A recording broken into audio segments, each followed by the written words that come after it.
Hey guys, this is John. Welcome back to the Stock Market Research Podcast. I'm really excited today to share with you a really special interview. This was a couple of weeks ago before the whole, all the colleges shutting down, the world ending because of the coronavirus, etc., etc. And what happened was we had this econ class, and when the speaker came in, the speaker, he works at the Federal Reserve, and he does, I guess, like account. He's like pretty high up. Like, you're gonna hear in this speech he's about to give he actually like met with Jerome Powell, which is like pretty freaking cool.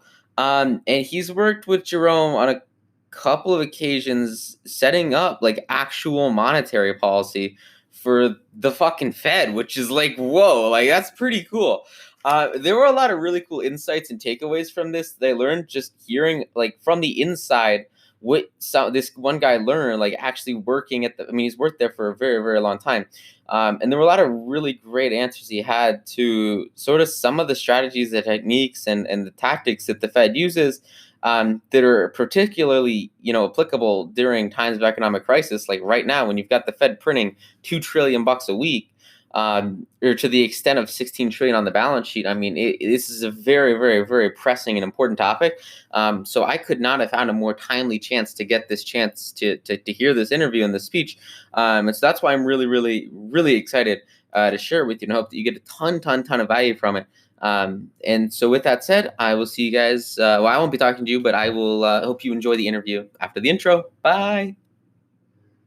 So the big question is this: how do investors like us who don't have a PhD in finance or millions to start investing, how do we grow our bank accounts to build real savings in retirements and yet still have the time to do what we really love? That is the question, and this podcast will give you the answer. So that's a lot of me. So I start talking and then I get louder, so I'm going to turn me down.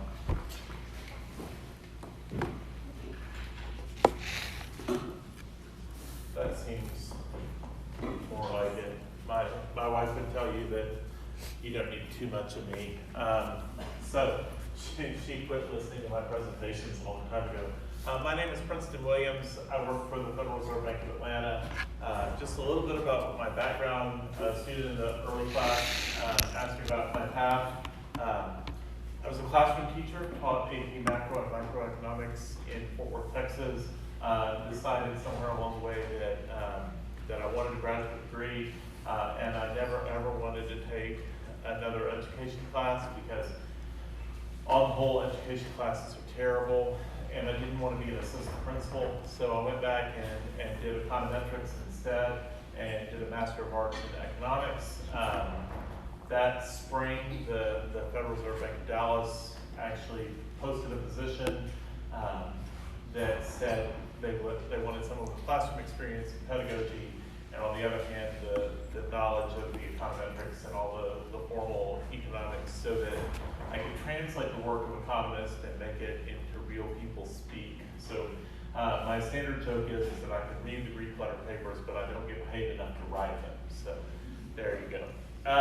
So we're here to learn about the Fed. I was a high school teacher, so I welcome your questions. I never taught in a high school classroom like this. For sure, my high school classroom, I did have a very sophisticated air control system because I taped a cardboard box to divert the airflow because it was always cold or hot, but actually blow papers off my desk, so this is a little more sophisticated. We're going to talk about two groups of three parts of our structure and three things that the Fed does. I welcome your questions. Don't be shy. We'll make it through this. That's what we have to cover is two groups of three. So the first thing is that we have a three-part structure. This came about. Two of the parts actually originally are descended from our original act that created the Federal Reserve System in 1913, the Federal Reserve Act, the Board of Governors and the regional banks. The third, the Federal Open Market Committee, actually dates from the 1933 banking legislation that was passed in the midst of the Great Depression. So still, 90 some odd, almost 90 years old. So been around a while. The Board of Governors, there are 7 governors. They are appointed by the president, confirmed by the Senate. So who else is appointed by the president and confirmed by the Senate? Judges. So federal judges are. Who else is appointed by the president and confirmed by the Senate? Yeah, cabinet secretaries. There's a whole level of administrative bureaucracy that's like that. So what are the two extremes there? You've got federal judges that get a lifetime appointment, right? And then you've got people like Secretary of State, Secretary of Commerce, Secretary of Treasury that have a limit on their term that coincides with the president who appointed them, right?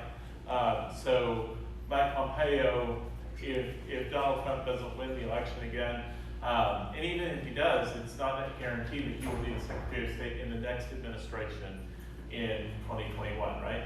Does that make sense? Why would judges be given a lifetime appointment? Why do you think? Yeah. Consistency in interpreting the law. Yeah, so there is a consistency over those long terms of service, right? What else? Yeah. Don't have to worry about being reelected. Yeah, so the ability to have a longer view of your decisions and without the political process of, Mike Pompeo is committed to carrying out President Trump's agenda in the world, right?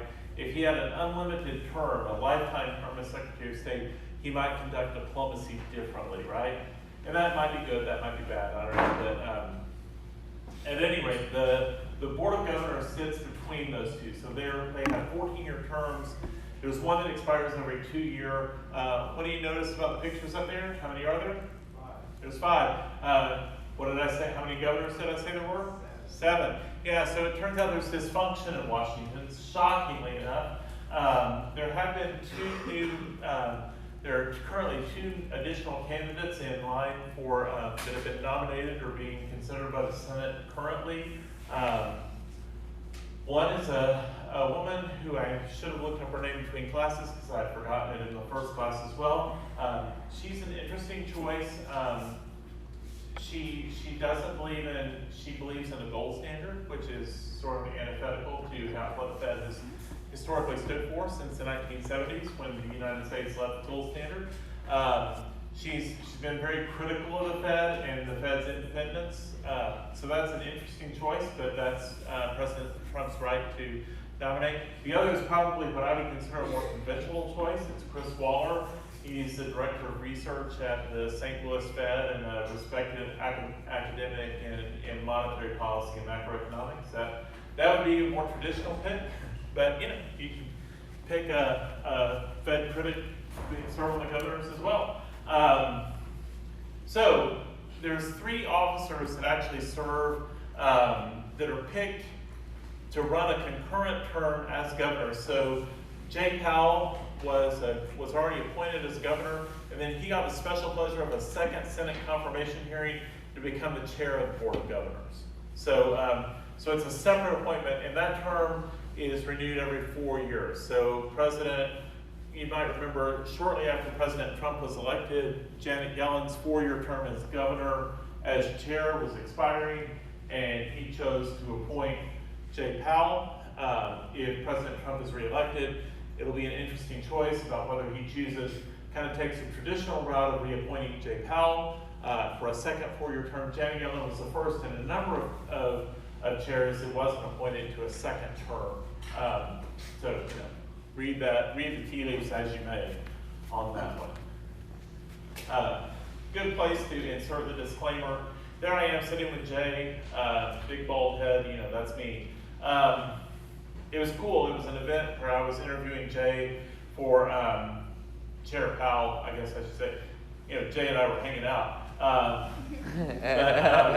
Jay and I were hanging out for a Federal Reserve town hall for educators. So it was a great event. It was my privilege to be there. I make light, but it was a rare privilege to get to do that. The other side of the Federal Reserve System are 12 regional Federal Reserve banks. So back in the day, leading up to the Federal Reserve Act, the bankers really recognize the need for a new system to provide kind of backstop liquidity to the banking system. there needed to be a lender of last resort, because banking is fundamentally kind of a risky business, and fundamentally sound banks can be subject to bank runs and fail even though they're fundamentally sound. So the banking community wanted a system of reserve banks. The progressive wing at the time, you guys should think all the way back to US history in high school when you talk about progressives, William Jennings Bryan and the like, or late 19th, early 20th century, big influence in American politics. The progressives wanted some kind of government oversight over banking. So the compromise was this regional series of private banks and that are balanced by oversight by a government agency and the Board of Governors. So it was a compromise solution.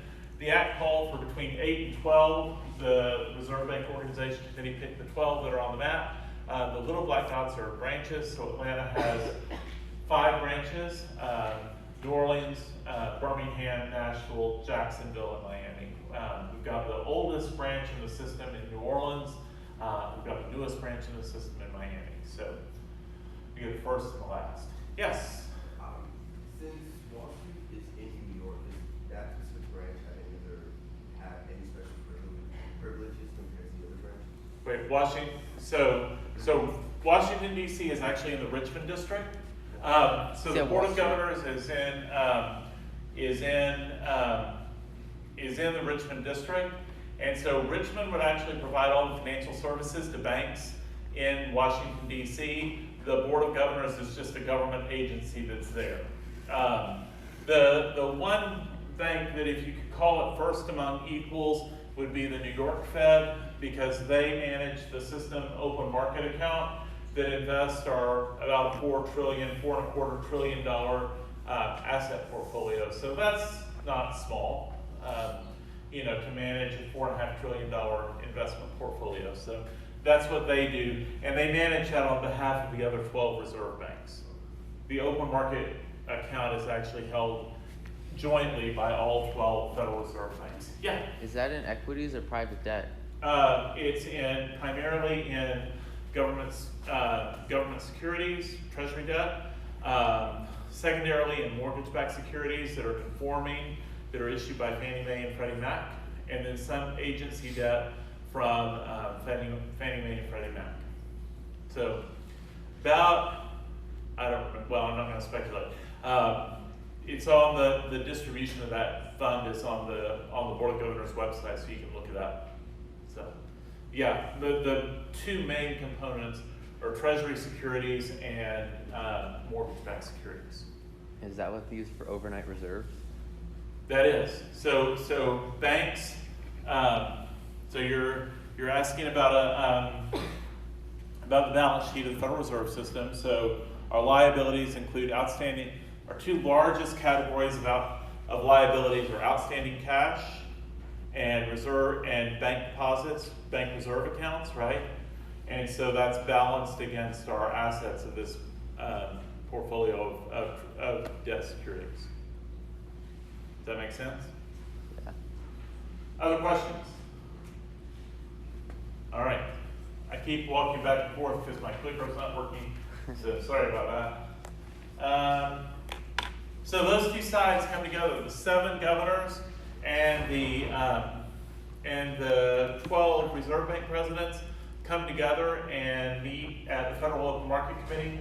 So you've got governors along this side, that's Mickey Bowman right there, Lael Brainerd, Jay Powell's right, I think it's hard to see, but this is, I think that's Jim Bullard. I think I recognize his hair. I don't know, somewhere along here is Loretta Nestor and Mary Daly. So presidents along here, governors on that side. So they get together, the 19 people get together at least 8 times a year. They can have additional meetings if they're called. They're chaired by the chair of the Federal Open Market Committee is the chair of the Federal Reserve Board of Governors, so Jay Powell, and the vice chair is actually the president of the Federal Reserve Bank of New York.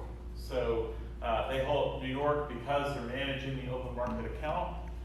They have a special role in the Federal Open Market Committee. Does that make sense to everybody? And just nod, it makes me feel better. I like it when I see bobbing heads. All right.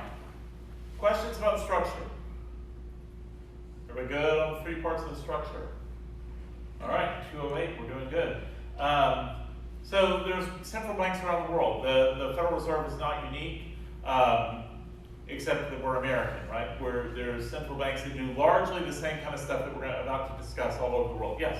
Are they holding the treasuries till expiration? Most of the time they do. And so he was asking if we hold in fact, almost all the securities we hold till maturity. And then we actively roll over those maturing securities into new investments with similar style of maturities to maintain the distribution of the yield on our portfolio.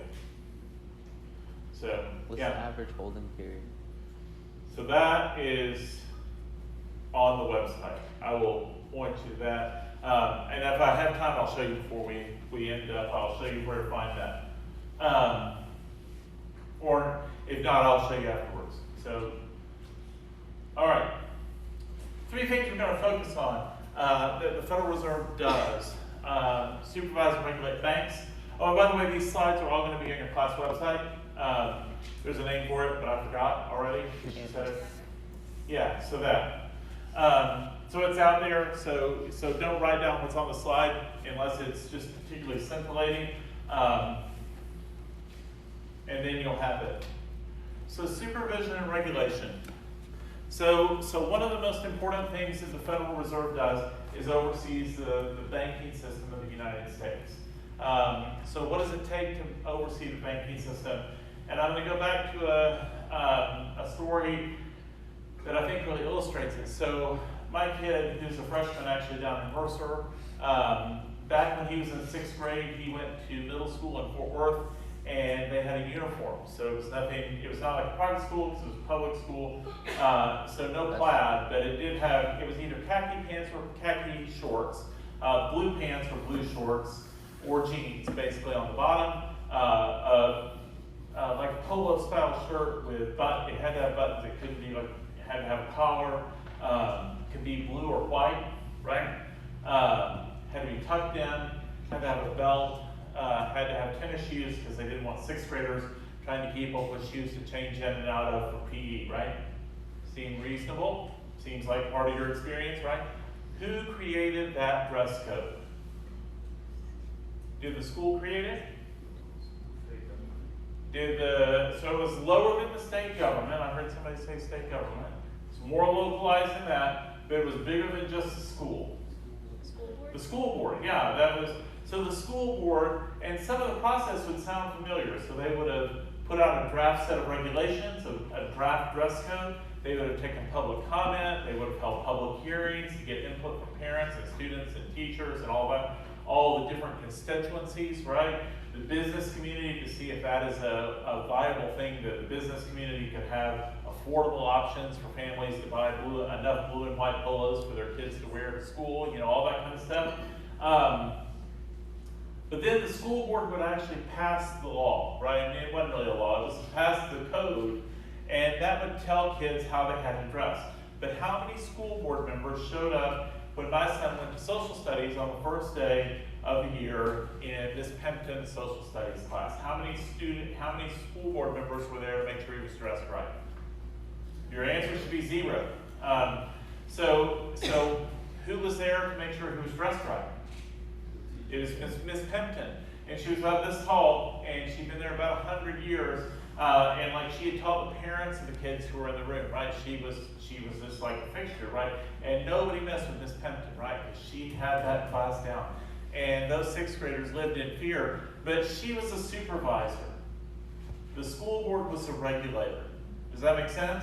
So the school board wrote the regulation, but then delegated the authority to enforce the rule to the teacher. Is that, everybody, yeah? Make sense? In the same way, the Board of Governors writes the regulation. So Congress passes a law in 1968 called the Truth in Lending Act. Says that borrowers should be able to should be able to compare apples to apples in the terms of the loan. And so then the Federal Reserve Board of Governors set about writing Regulation Z, and they spelled out in painful detail how banks had to disclose the terms of a loan so that it was uniform across the banking system and borrowers could do what Congress asked that they be able to do.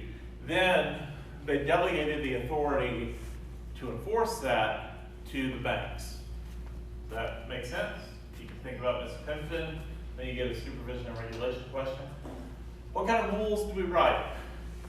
Well, the first one is safety and soundness. That's a primary goal of supervision. We want to make sure that banks, how many of you guys have a bank account? What do you trust when you give your money to a bank? Does it eat your money out? Yeah, it doesn't eat your money up. That's exactly right. You trust that it's going to be there, right? They're going to make prudent loans. In the modern day, do you trust that they're going to have appropriate cybersecurity so that your account is not hacked? Do you trust that they will protect your payment information and your account information when you set up payments online? You trust all of that, right?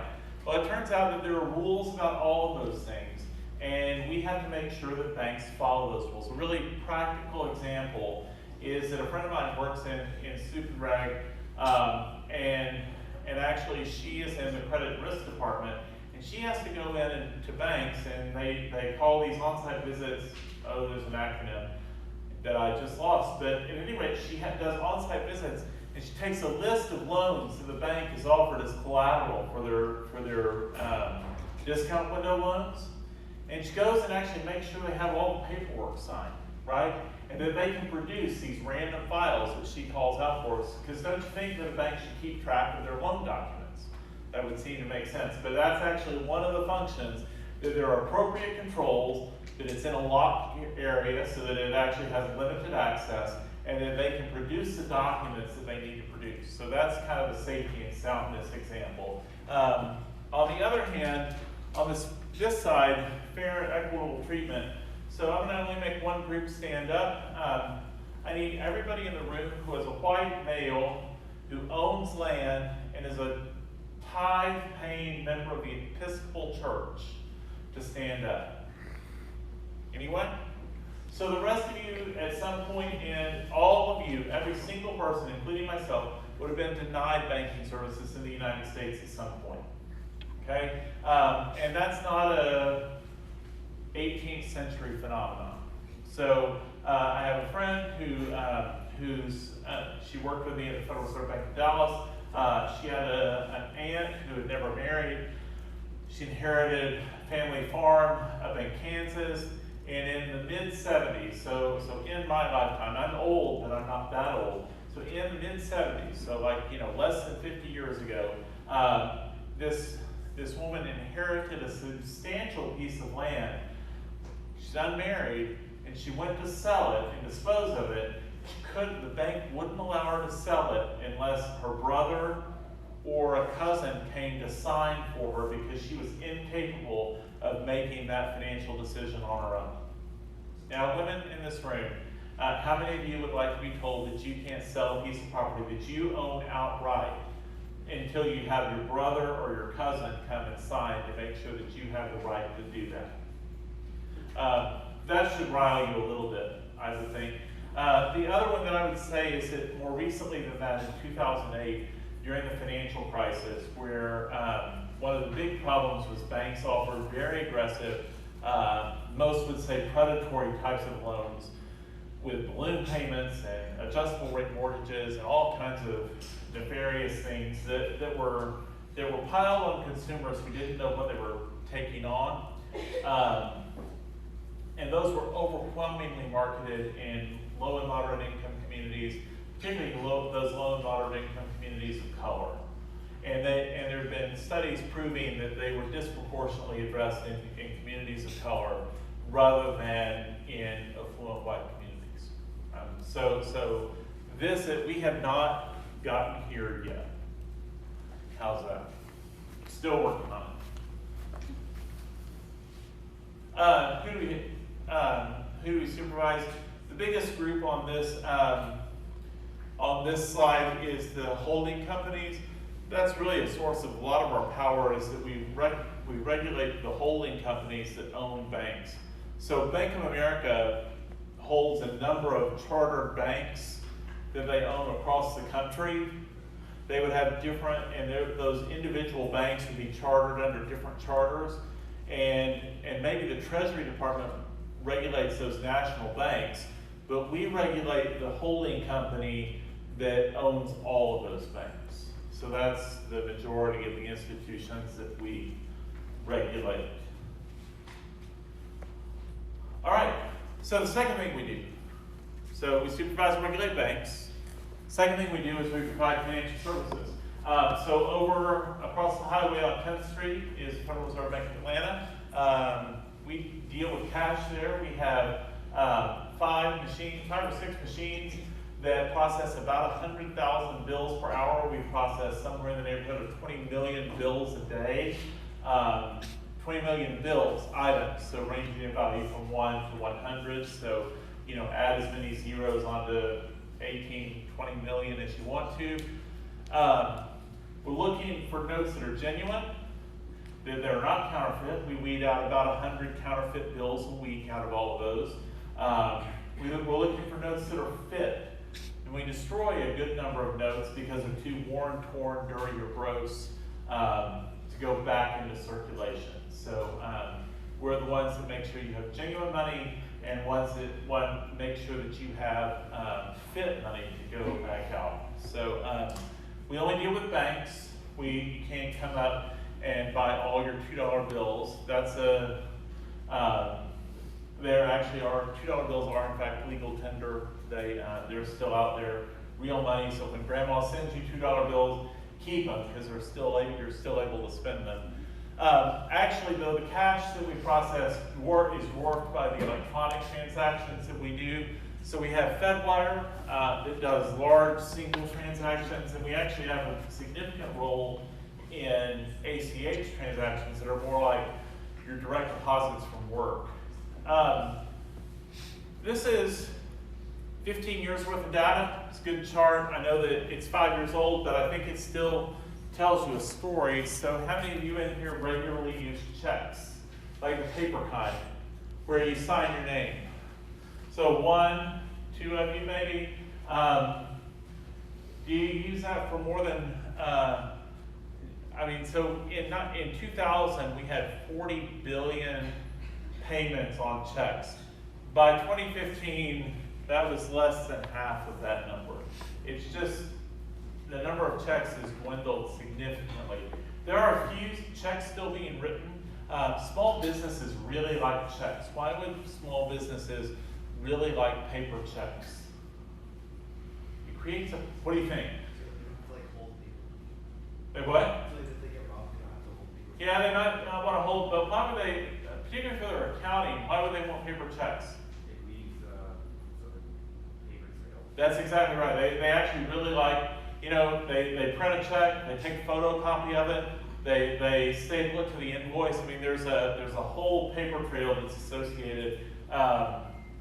And actually, you have to be fairly sophisticated to actually handle like big direct deposit kind of things. So small businesses still use checks. Credit cards have grown, but not substantially. The big transformation has been economists love X's, right? You guys should know that by now. So the decline in checks and the growth in debit cards, that's what's really transformed the payments landscape, is the change in those.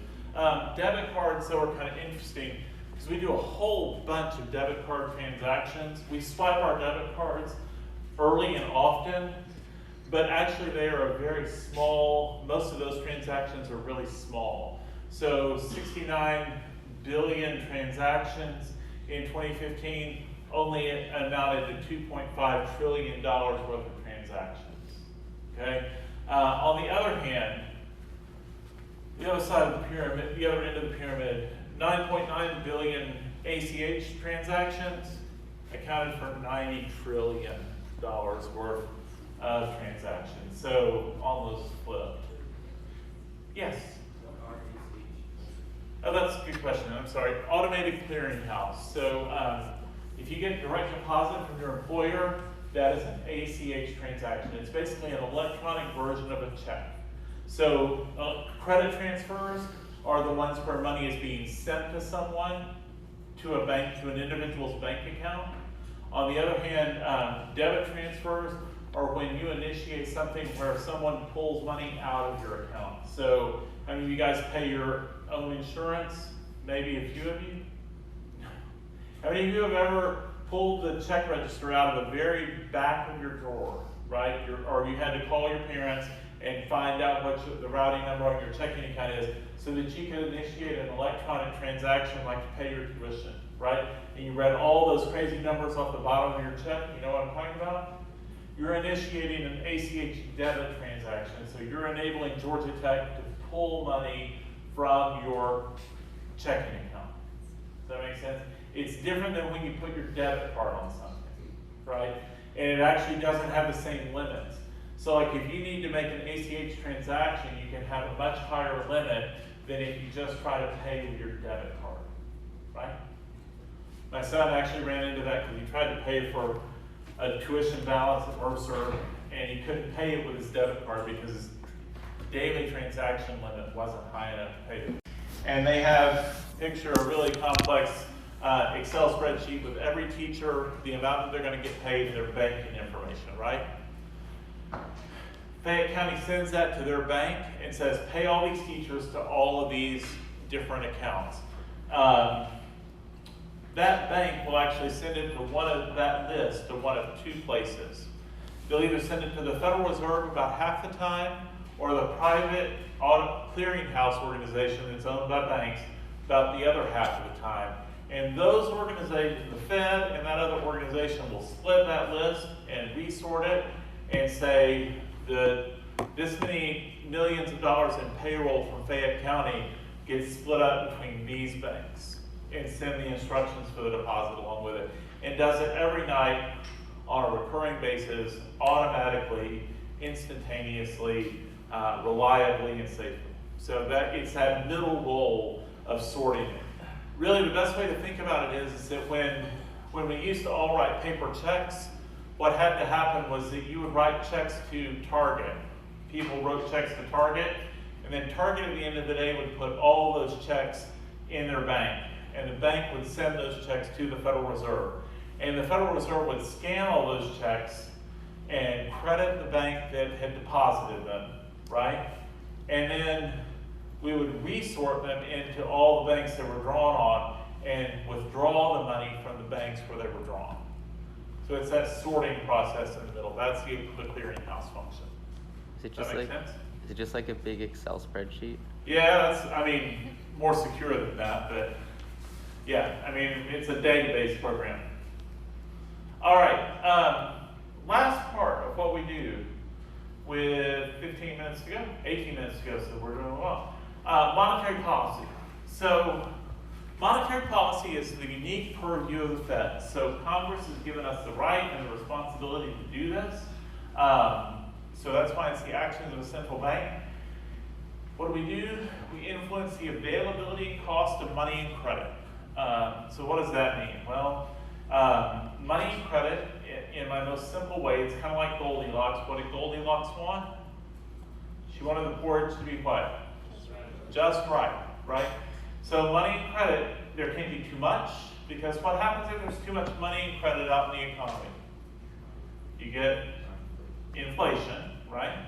And if there's not enough money and credit, the economy starves and you get recession or depression. You get a shrinking economy. So there has to be just the right. The growth of the money and credit supply has to be tailored to the real growth of the economy. And how do we do that? We do it to achieve national economic goals. So, what are the goals? Maximum employment, stable prices. We want, and these are not our creation. These are actually mandated by law. They were passed in 1977 as part of the Humphrey-Hawkins Act. Congress told us to pursue a national monetary policy that seeks maximum employment and stable prices. Questions on that? Yeah. Now, traditionally, lower unemployment is related to higher inflation. So it seems like these goals are very much opposed to each other. Yeah. So there was this guy named Phillips that really thought quite a lot about that and seemed to find a trade-off. That trade-off has kind of fallen apart lately, but in some ways you do have some seemingly opposing goals, right? We're living in a really unusual time that we have had since the kind of the end of the financial crisis. We've had a sustained period of very low unemployment and very low inflation. So that seems like a good thing. One way to think about this, there's a slide in a minute that's going to talk about the risks that we see, that the Fed perceives. Let me go forward to that.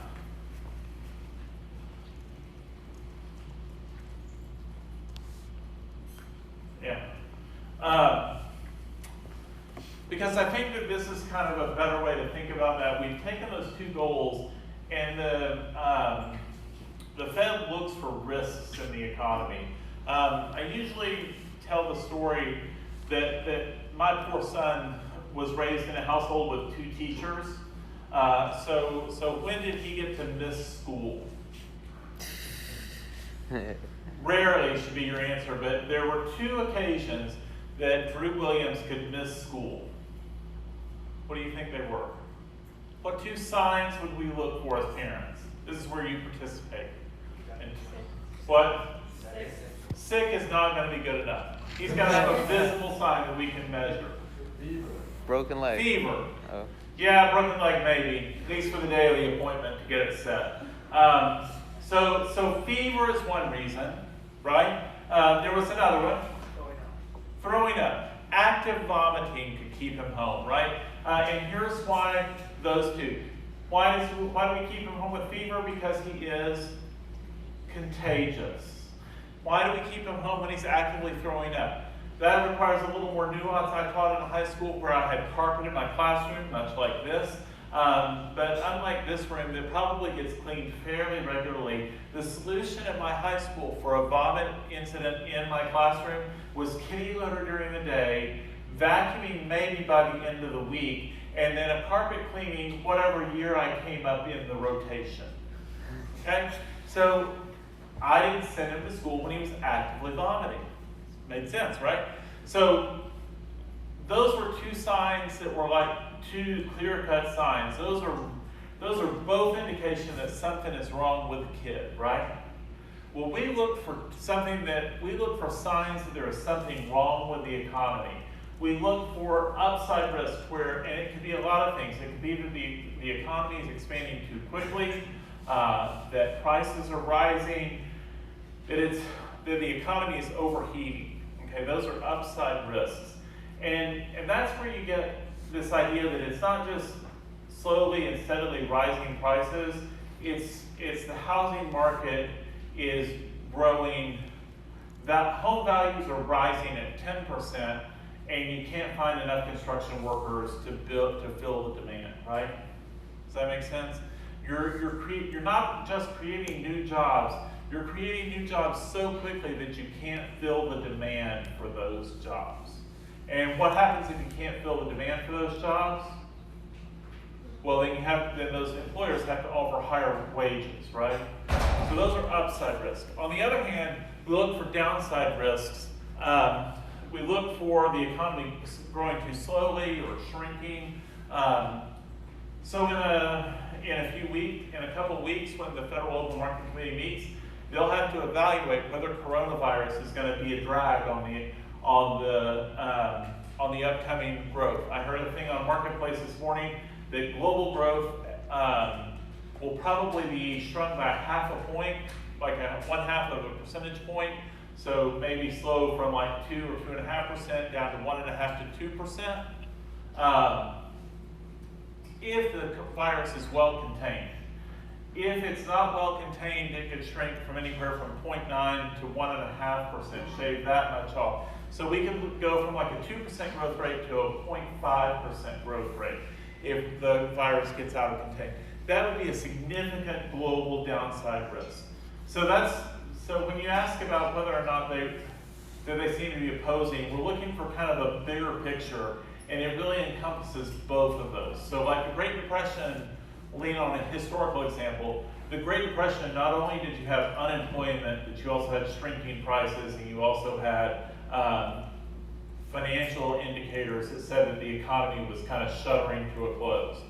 On the other hand, in the late 70s and early 80s, you had this clear indication that inflation had taken hold and the Fed had to do something to contain it. Does that help? All right, other questions? All right, how do we know all of that stuff? I think I passed this. Well, we take into account two different, very distinct set of numbers and information. The first one are economic indicators. So you guys have heard of these. GDP growth, GDP levels, price indexes, output gaps, unemployment numbers, job creation numbers, all of that kind of stuff. And we hire PhDs by the hundreds to measure all of these numbers, right? And to analyze them and to suss out trends on the economic indicators and try to get a read on where the economy is headed. On the other hand, we have this thing called the Beige Book, where economists actually talk to business leaders. And so picture yourself, everybody in here is all of a sudden been elevated, and now you're the CEO of a corporation, some big corporation here in the Atlanta area. Just picture the one you want to do, Home Depot, Delta, NCR, whatever you want to be, right? You know what you've been, who you've been hiring, you know the average salary, you know your growth, you know how much you've grown over the past year and all that. All of that information would be already baked into GDP and employment numbers for the Atlanta area, right? But the other thing that you know as a CEO of a major corporation is you know where you're headed, right? You know if you're the CEO of Delta, that whether you're expecting to add routes in the next 12 to 18 months, right? You know if you're the CEO of Home Depot, if you're expecting to open more stores or close more stores in the next 12 to 18 months, right? Well, that's the kind of information that the Beige Book hopes to get at. What are your pricing pressures? So if Delta has a fuel price increase, are they going to pass it along to the airline consumers, or are they going to swallow that? If the restaurant industry sees food costs going up, right? Then do they pass those along in the form of higher prices, or do they swallow that? So does a chicken sandwich at Chick-fil-A or Popeyes, we'll be agnostic here, if the cost of a chicken breast goes up, then there's two options for fast food chicken sandwiches, right? Either there's going to be less profit, or there's going to be a higher cost chicken sandwich, right? And those are the kinds of information that we try to get at in the Beige Book. We're losing folks, it must be close to time. 45? 45. All right. So how do we do all that? We use a whole variety of tools. We use reserve requirements that we don't actually use, but we set. You guys probably learned about this in high school econ. We do make loans to banks. We do discount window loans. And we set the interest rate on those loans, and that's an important one. The most important one that we do is actually to build our portfolio, and this is what we were talking about earlier, is through open market operations. So if we go into the open market, it's always a secondary market, and we actually buy bonds. So here on the front row, he has $1 million, you have $1 million worth of bonds. I want to buy bonds and expand the money supply, so I buy $1 million worth of bonds from you, right? What does the Fed end up with? You should say bonds, right? That's why I just said I bought bonds from him. Just play along with me. You've only got 8 more minutes to suffer. So I've got bonds, and what does he have? He has money. And what is he going to do with that money? Because he's really an investor. He's not really just like, he may be wanting to spend it eventually, but where's it going to go first? Maybe, but first it's going to go into your bank account, right? Does that make sense? Now, when his bank has $1 million, and now here's the scandalous part, where did I get the money to pay him? Oh, I made it up. Thin air. I made it up out of thin air. Yes, that's correct.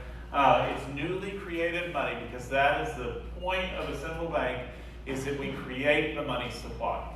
Okay? Because we all just believe in it. That's why we do it. But when his bank has that $1 million worth of new deposits, that newly created money, what is his bank able to do? Lend 10 million. Lend more money, right? So we've increased the availability of money and credit. Now, what if I sold you $1 million worth of bonds? You have to pay me, right? Does that make sense?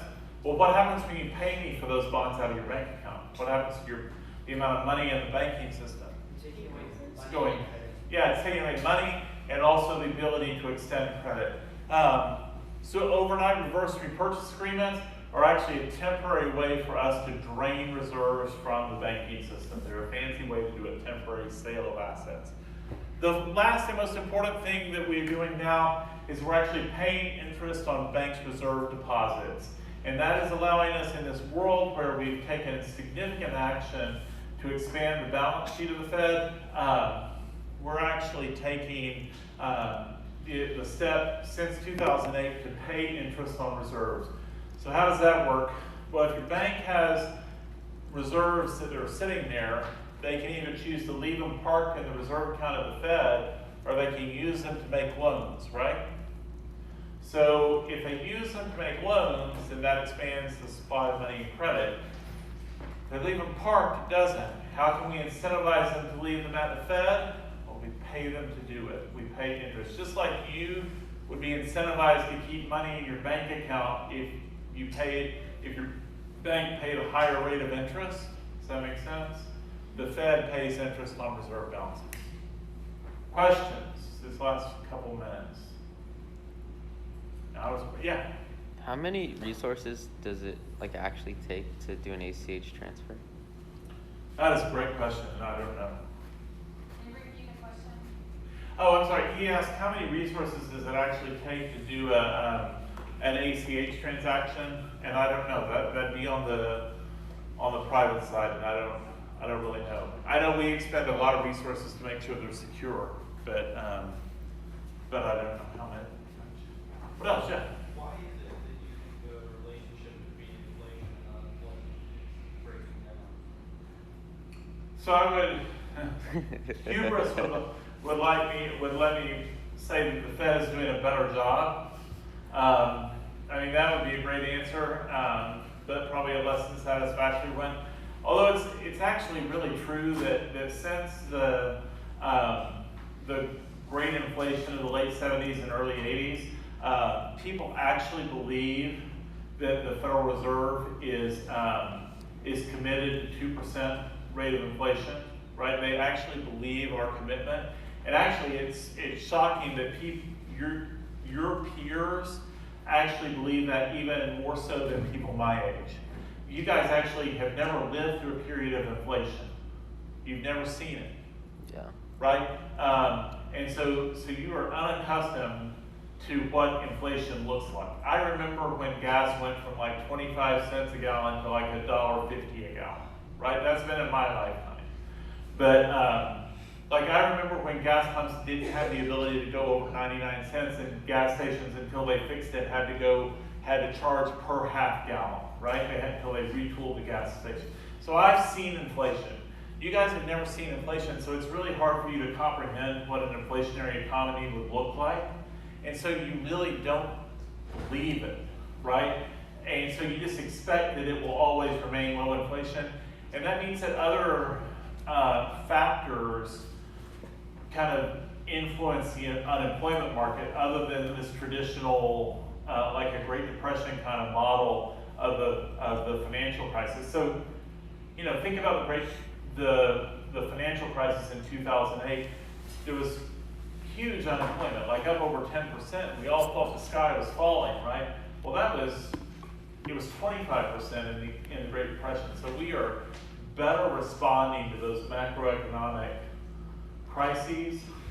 The other thing is that Phillips was actually looking at at data from the 60s, and there was a whole lot of fiscal policy stuff going on in the 1960s and 70s that was exacerbating that relationship. That seem like a fair way to say that? Yeah, I would agree with all of it. I think there are a couple of hypotheses out there that are saying that the relationship between money supply and the price of that has changed ever since we started doing quantitative easing, with hoarding all of the excess reserves. Right. Not a lot of the money is actually floating out there, or it's not being lent out. And so that also has to do with the fact that the CPI, or the inflation, is not following the size of the money supply. Right. We really have seen, in fact, the Federal Reserve is changing the way we count the money supply. You guys are going to learn about the measures of the money supply, and we've even eliminated some because they're just no longer statistically significant. So many of those traditional relationships that have existed in the past with electronic banking and the changes in the payment system, the velocity of money, all of that have fundamentally altered the way the economy works. And since 2008, we're dealing with a banking system that's awash in reserves. So the last 10, 12 years have really been a whole new experiment that we're having to get used to. It's really, we're going into new territory almost by the decade. So those kind of historic assumptions from the 60s and 70s are probably back then, not now. All right, I think it's probably close to time, isn't it? One last comment, please do review the slides once I post them online. Quiz will have quite a few questions. There you go. Wow. Important. Yeah. Thank you